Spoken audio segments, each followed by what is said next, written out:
President Bola Ahmed Tinubu is positioning to revamp the economy for the first time in Nigeria's history. With the announcement of portfolios assigned to ministers, the federal government has created a blue economy ministry. It is safe to say congratulations are in order to all of us in the maritime sector for this long-awaited ministry of the federal government. We promise to bring you more on that as the ministers settle in. In subsequent programs, we will be highlighting in more detail the value of a blue economy ministry to Nigeria, which, to name a few, would focus on sustainable use of ocean resources and drive economic growth through sectors like shipping, aquaculture, tourism, and renewable energy. On today's program, however, we shall transport you to Abia State. Abia State is located in the southeastern region of Nigeria and is known for commerce. Abia State has a population of over 2.8 million, and it is known for its rich cultural heritage as well as a vibrant textile market. The state also has what some analysts describe as a modest industrial sector, with a number of footwear manufacturing outfits located within its borders. The state is also famed for its hospitable and friendly people, known for entrepreneurship and good work ethics. Having produced the first indigenous speaker of Nigeria's House of Representatives, Jaja Ndubisi Wachuku, it makes sense that Isiala Ngwa North in Abia State will also be home to one of the first set of inland dry ports in Nigeria. Although it is landlocked, Abia State is still an important shipping and trade hub. A number of inland waterways and roads allow it to be a key transit point for goods traveling throughout the southern region of Nigeria. Please stay tuned as we go on a short break. Nigerian Shippers Council, they to serve you well. No matter the problem, we go solve them for you. Yes, so the Nigerian Shippers Council, they feel in a parole now for every level. And as soon as goods, they move from port A, go enter port B with a measure within on a need. For the Nigerian Shippers Council, we don't sharp proper to fit hear you wella, work with you wella, and help you fit serve your customers them better, no matter where them they. As we country port economic regulator, the Nigerian Shippers Council get every now to fit make government consider the problem where shippers them they face. Visit we office for number 4 or to buy your daily show your daily lane. Papa email us for nsc@shipperscouncil.gov.ng. We website now www.shipperscouncil.gov.ng. For you, we dey gidigba. Nigerian Shippers Council with a meeting now for the port of Nani. Welcome back. This is The Shipper, brought to you by Nigeria's Port Economic Regulator, Nigerian Shippers Council. My name is Rekia Dikru Yagoyaju. It was a very busy week in a very busy state when Nigerian Shippers Council went to discuss the actualization of the Intiga Inland Dry Port with Governor Alex Oti. How do you visit Abia and not visit the famous Aba markets? It would almost amount to a sacrilege. Our crew visited and asked the people how they felt about the proposed inland dry ports. Even though we need to add more effort so that most of the countries in Europe we get our goods, because our goods is of international standard now. We have too many challenges. We have machines that ask us to produce quality materials, but we don't have light to power it. We don't have market except the ones we source by ourselves. Market, I mean, a particular place in the world that made in Abia, especially our shoe products, can be said, go to this place, like in Dubai, we know Chinese products, it's being sold in Dubai. We don't have that market. And also funding. In Abia here, inland dry ports. Some time ago, I heard it that they're going to have an inland port, which is called dry port. Then at either within Isiala Ngwa side, I had it for some years. So we haven't come to real, but we are still expecting that one day that will come to reality. Lest I take over the program, let's join Abike Idowu as she presents the report brought back by the shippers' correspondents. Abia State is arguably one of the foremost merchandising and small-scale manufacturing powerhouses of the southeastern region of Nigeria. The business acumen of the locals translates into profitable local and international trade. Nigeria's import and export business from this region could be sizable. Thus, the need to seek ways and means to actualize the Intiga Inland Dry Port project at Isiala. So says Right Honorable Emmanuel Jime, Executive Secretary and Chief Executive Officer of Nigerian Shippers Council, who was represented at the discussions by Mrs. Ife Okolwe, Director, Inland Transport Department of Shippers Council. I'm here to seek your esteemed administration's support for the realization of this laudable project in Isiala, Abia State.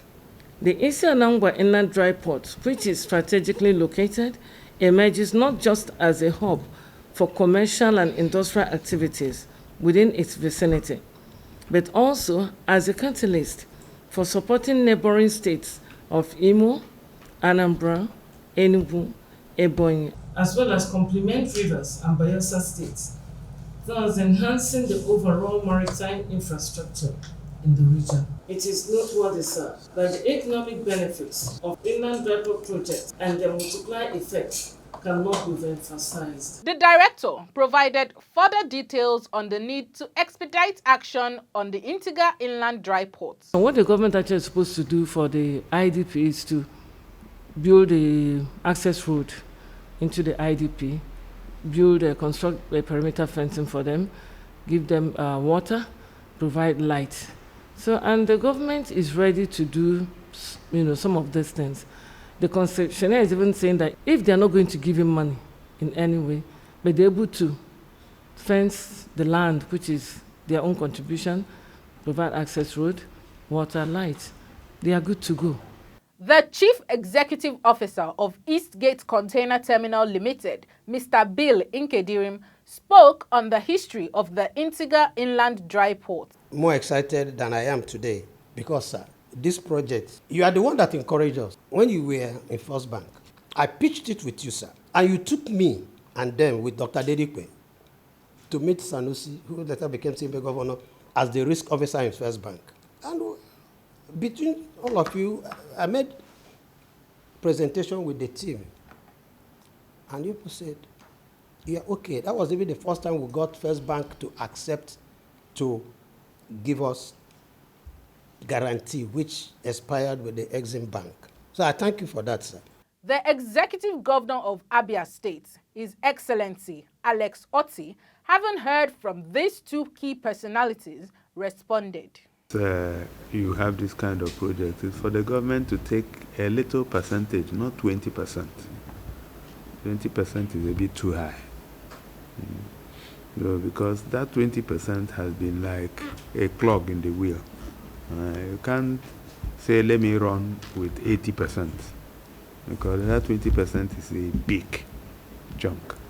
And a lot of times when government is taking equity, you shouldn't depend on government to fund.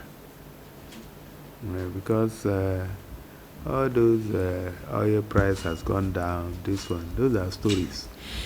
He will tell you, they are legislators. He will tell you, before you disburse government money, there are processes that you go through. First, there must be a budget approved by the State House of Assembly. And after that, the other regulatory approval that you need to get. Most importantly, the money must be available. Budget, yes, it's in the budget, but if you don't have the money, you can't do anything. Honorable Ginger Onwusibe, Honorable Member representing Isiala North and South Federal Constituency, a passionate promoter of the project, lent his voice to the desire for this project to be completed for the benefit of the people and the region. Now that we have a new governor who is business-minded, once you are able to convince him and there is an understanding, he will keep to his own. Dr. Kingsley Uso is the chairman, Eastgate Container Terminal Limited. We had all what it takes to be the first people to have this thing, to help the people of the East and the Northeast to move forward as fast as possible when it comes to commerce. But it looked, our people didn't understand what it was all about. For about 30 years, we are still talking about building, while about 4 of those who we tutored have already started. In a departure from the trend, Olo Onuma, former president, Abia Shippers Association, raised some issues in an effort to ensure that there would be no illusions with regards to the actualization of the projects. Initially, the concessionaires opted to build infrastructure, right? So, may I suggest that you put that proposal again to the government? Not that you are going to bring the money. Through the private-public consideration, we could invite Julius Berger to do this road with some other people and then give bill to the federal government. Because if we are waiting for the federal government to come and do this thing, this project will never take off. The actualization of a project of this magnitude requires all hands to be on deck. Chief Increase Uche, a freight forwarder and member of the Council for Regulation of Freight Forwarders in Nigeria, CRFFN, made this clear. If this dry port starts operation tomorrow, the construction alone will create job for artisans. The bricklayers, the carpenters, the welders, and others will start to feel it. Generation of IGR, like the director of the very department said, that one is sacrosanct. Go and see what they are doing in Lagos today. But my primary concern is the suffering that our people are passing through because of our ignorance. Why I said I'm both happy and worried is the fact that we need to start doing something in earnest to compel our authorities, the government officials, the successive governments. Look at the situation whereby they were forced to buy the land. The land mass is up to 106 hectares of land. Look at the scope of the kind of projects to turn the Southeast to a logistics hub, with Abia setting the lead. To avoid a repetition of a situation where beautiful ideas and suggestions are thrown back and forth and eventually all is just on paper, Ambassador Chima Iwoba, Managing Director and Advanced Goldsmiths Chima Jewelry Industry Limited, said it is time for action. Let today's conference, let it not be business as usual. Let's agree on something concrete that will move the dry port forward from today. Johnson Franklin, Director General, Abia Chamber of Commerce, added his voice to the need for the dry port and spoke on his chamber's relationship with Nigerian Shippers Council. We consume more than we produce. And when we begin to change the narrative, production, I think there is no magic when you begin to have the dollar exchange for most of the currencies around the world for as low as what you can envisage. So production is the key, and the dry port for Abia State, for the Southeast, is the way to go. The Southeastern Zonal Director, Nigerian Shippers Council, Margaret Ogbonna, spoke on her zone's efforts. The port is just an intermediary, so it's a value chain, transport supply chain that is effective and efficient in the world now. That's why we talk of smart ports, ports where processes and procedures are done within the shortest possible time to move cargo out of the port. And the inland dry port, again, helps in container movement, because when they move from the port, there must be a destination. The inland dry port also brings those shipping services closer to the people. You don't need to go to the port to clear your goods. With the inland dry port around your vicinity, all the services that is required, if not faster, takes place in an inland dry port. And not to say the least, the economic value chain it will create in the environment, in the state, in the geographical location of that inland dry port cannot be overemphasized. The shipper sought the views of leaders and representatives of groups and associations to whom the project will be of value. We don't have any access road anymore to get into this town. We are suffering. Transportation alone is something that is getting deep to the prices of things our people will get cheaper. Therefore, help us towards this. We have had you.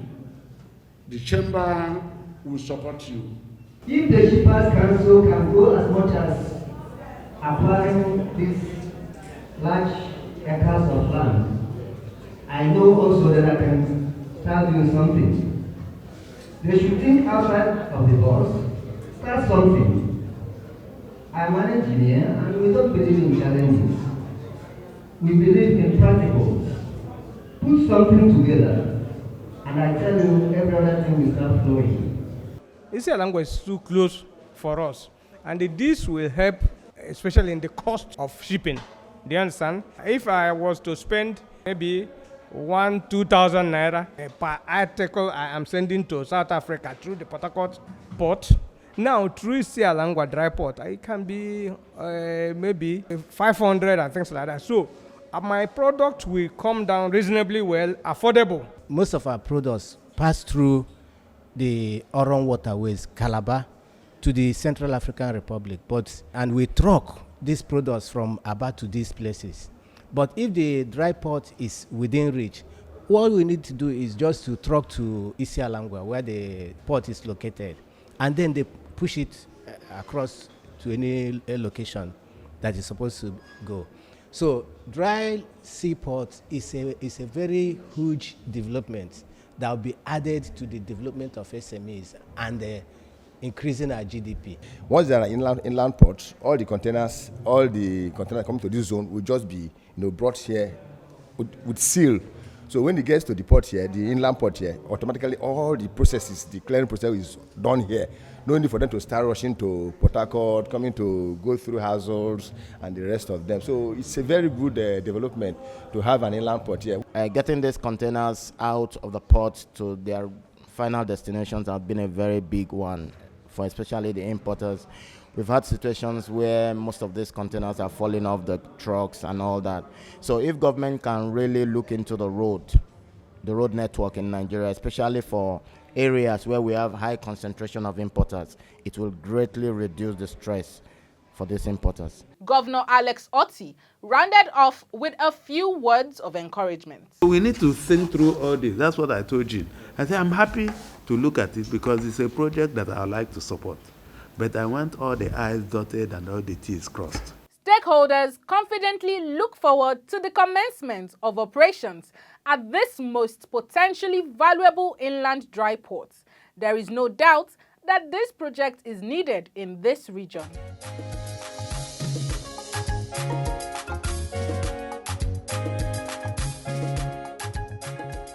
The zeal for the establishment of this public-private partnership project was certainly encouraging. We'll continue to monitor developments and promise to update you. For now, we'll join Abike Idowu with this week's package on our Tidbits segment.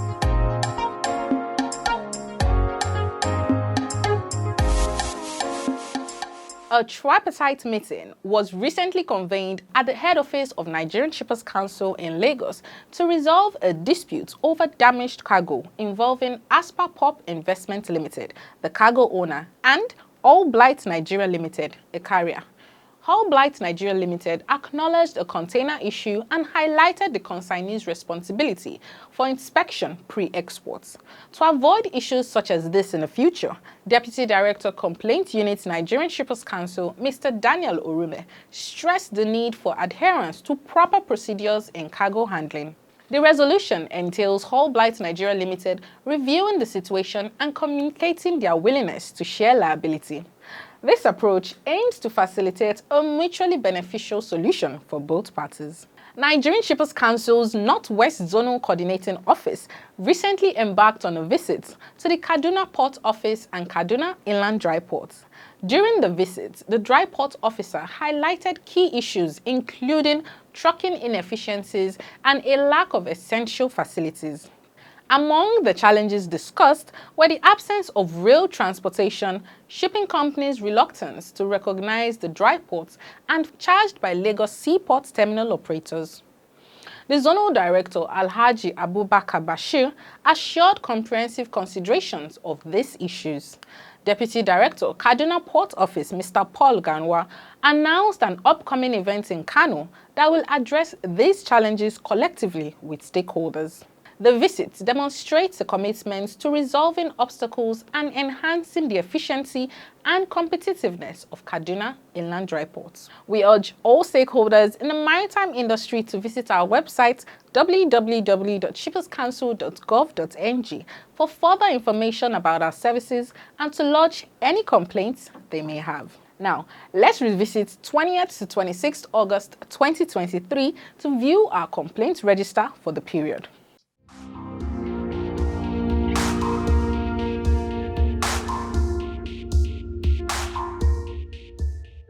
We received a total of 8 complaints, 2 have been resolved and 6 are ongoing investigations. These complaints include unlawful detention of consignment, illegal charges, delayed payments, damaged container, extortion, and arbitrary charges. It's time to embark on an expedition to discover recent developments in the worldwide maritime sector. Ongoing restrictions at the Panama Canal stemming from water conservation measures due to a drought are causing concern for holiday stocks and supply chains in the U.S. With Christmas approaching, shipping disruptions and congestion at the canal could lead to missed sales opportunities. The canal's capacity limitations have resulted in delays, blanked sailings, and rising spot freight rates. The backlog of vessels waiting to transit has reached around 200, with waiting times peaking at 21 days. Collaboration among stakeholders becomes crucial to address the multifaceted effects of the Panama Canal congestion on global trade routes and container prices. The Port of Baltimore greeted its largest container ship ever, the Evergreen Evermax, weighing 165,350 tons and capable of handling 15,432 20-foot equivalent containers. The port's 50-foot deep channel and Neo-Panamax cranes allows it to accommodate massive vessels.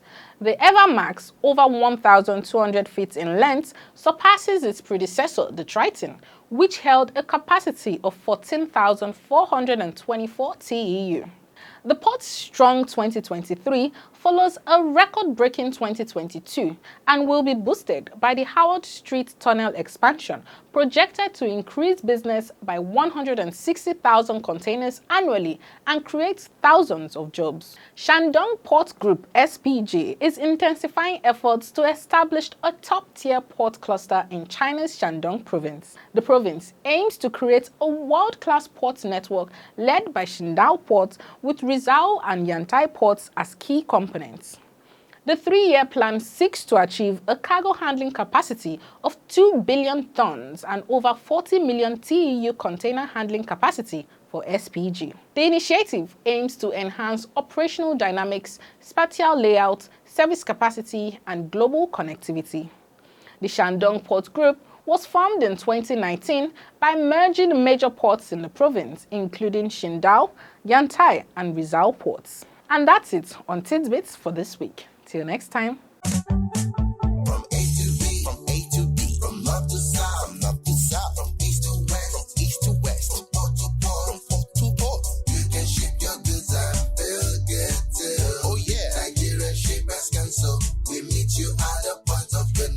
The Nigerian Shippers Council is now better poised with responsive systems in place to help you and other shippers get seamless, stress-free transition for your clients' goods from point A to B. Today at the Nigerian Shippers Council, timeliness, orderliness, transparency and efficiency is all we care about. Put your complaint through to our helpline. Visit us at number 4 Ayodele Shoyode Lane, Apapa, Lagos, or reach us on www.shipperscouncil.gov.ng. Nigerian Shippers Council, we meet you at the point of your need. Nigerian Shippers Council, we meet you at the port of your needs. Here we are again at that point where our vessel prepares to berth.